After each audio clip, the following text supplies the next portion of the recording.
ദേ ഈ കാണുന്ന നമ്മുടെ കൊല്ലംകാരുടെ കല്യാണ സദ്യ. അതായത് പപ്പടം, ചിപ്സ്, ശർക്കര ഉരുട്ടി, പിന്നെ ഇതെന്ന് പറഞ്ഞാൽ പുളിഞ്ചി മുട്ടായിയുടെ ആ ഒരു മധുരമുള്ള സാധനമുണ്ട്. പിന്നെ ഇഞ്ചി, നാരങ്ങ, മാങ്ങ ചാറ്, പിന്നെ ചമ്മന്തി, പച്ചടി, കിച്ചടി, തോരൻ, അവിയൽ, പിന്നെ ഒരു വെറൈറ്റി കൂട്ടുകറി, അങ്ങനെ ഒത്തിരി ഐറ്റങ്ങൾ.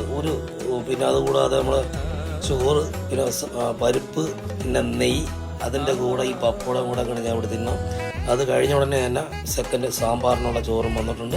അത് കഴിഞ്ഞ ഉടനെ കടല കൊണ്ടുള്ള പായസം, അത് കഴിഞ്ഞ ഉടനെ ബ്രഹ്മസ്ഥലി പായസം, അത് കഴിഞ്ഞ് അടപ്പായസം, അങ്ങനെ 3 തരം പായസം കൂട്ടി കഴിച്ചിട്ട് വീണ്ടും ഒത്തിരി ചോറും പുളിശ്ശേരി, രസം, മോര്.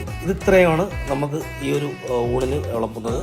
അപ്പോൾ ഇതൊന്നും കാണിക്കാനുള്ള സമയം കിട്ടില്ല, കാരണം നമ്മുടെ പായസം എല്ലാം കുടിച്ച് മത്ത വീഴുന്നപ്പോഴത്തേക്ക് ഇതൊന്നും പിടിക്കാനുള്ള ടൈം കിട്ടില്ല. അപ്പോൾ എല്ലാവർക്കും ബൈ.